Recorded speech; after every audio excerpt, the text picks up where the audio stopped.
the CEO brought 50 women into his room every day, requiring them to undress for inspection. He had seen almost every type of woman, spending $1 billion in the process, but after searching for 15 years, he still hadn't found the body he was looking for. It turned out that the CEO was born with a pure yang body. A master had foretold that he wouldn't survive past this New Year's Eve, unless he found a woman with a red mole on her shoulder, and had a relationship with her to neutralize the burning toxins in his body. One day, his toxic flare-up struck him on the street. A passing nurse noticed and kindly asked if he was okay. Since the CEO disliked contact with unfamiliar women, he pushed her away. But in that moment, he accidentally noticed a red mole on her neck. Realizing that she was the one he had been searching for, he immediately got out of the car and grabbed her, kissing her on the spot. The woman thought she had encountered a pervert and ran away in fear. The CEO picked up her fallen name badge and ordered his assistant to track her down. When the woman returned home, her stepmother forced her into marriage with the hospital director, having already accepted an $800,000 dowry. But the woman firmly refused. As she was about to escape, she ran into the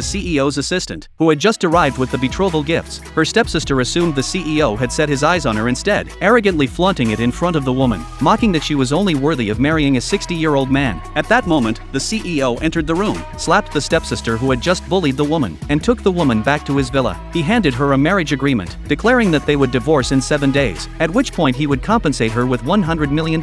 Although the woman was unwilling to marry the CEO she had just met, she had no choice but to sign, as it was the only way to escape her stepmother's coercion. However, her stepsister refused to let her go. At the graduation ceremony, she maliciously accused the woman of having an affair with the hospital director. The principal immediately revoked the woman's graduation qualification. The next moment, the CEO, who was also the school's largest shareholder, arrived. He would never allow his newlywed wife to be slandered, so he fired the principal on the spot, publicly declaring that the woman was his wife. The woman was grateful that the CEO had defended her, but she had no idea that he hadn't married her out of love. Instead, he was using her purine body to cure himself. Once they consummated their marriage, she would die. The CEO had even instructed his assistant to purchase several burial plots in advance, allowing the woman to pick her favorite. She thought he was planning a honeymoon trip and was overjoyed. To show her appreciation, she knitted him a towel, wishing him happiness, unaware that the CEO could only live until New Year's Eve, unless, at the stroke of midnight, he had a relationship with her. Returning home, the CEO discovered the woman was missing. Assuming she had run away, he immediately ordered his assistant to track her location.